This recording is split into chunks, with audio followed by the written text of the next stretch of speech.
Hello guys, welcome back to my channel. ഇന്ന് നമ്മൾ പോകുന്നത് മഹാബലിപുരം എന്ന സ്ഥലത്തേക്കാണ്. ഈ സ്ഥലം ശരിക്കും പറയേണ്ടത് കേരളത്തിലായിരുന്നു വരേണ്ടതില്ലേ. കാരണം മഹാബലിപുരം എന്ന് പറഞ്ഞ പേര് തന്നെ അതിൽ തന്നെ നമ്മുടെ മഹാബലിൻ്റെ എല്ലാം ഉണ്ട്. പക്ഷേ അത് ലൊക്കേറ്റ് ചെയ്യുന്നത് തമിഴ്നാടാണ്. പക്ഷേ ഓണം ഇതൊക്കെ കൊണ്ടാടുന്നത് നമ്മൾ കേരളീയരും. അപ്പോൾ ഇതാ ഞങ്ങൾ മഹാബലിപുരം റീച്ച് ചെയ്തിരിക്കുന്നു. അവിടുന്ന് ഞങ്ങൾ എന്താക്കിയെന്ന് വെച്ചാൽ ഓട്ടോയിലാണ് എല്ലാ പ്ലേസിലേക്കും പോയത്. അവിടെ നമ്മൾ പേ ചെയ്താൽ മതി. ഒരു 600 റുപ്പീസാണ് ഞങ്ങൾ പേ ചെയ്തത്.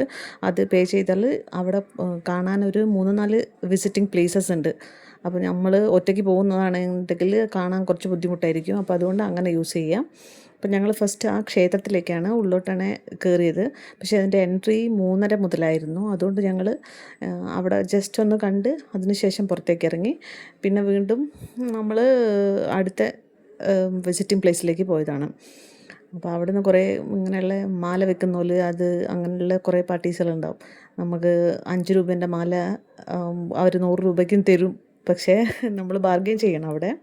അതിനുശേഷം നമ്മൾ പോയിട്ടുള്ളത് ഈ ഒരു മഹാബലിപുരത്തിൻ്റെ മെയിൻ ആയിട്ടുള്ള ഈ ഒരു ക്ഷേത്രത്തിലേക്കാണ്. ഇവിടെയും പണ്ട് കാലങ്ങളിലുള്ള കൊത്തുപണികൾ ഫുള്ളായിട്ട് നിറഞ്ഞു നിൽക്കുന്ന സ്ഥലങ്ങളാണ്. അപ്പോൾ ഒന്ന് വിസിറ്റ് ചെയ്യണം എല്ലാവരും.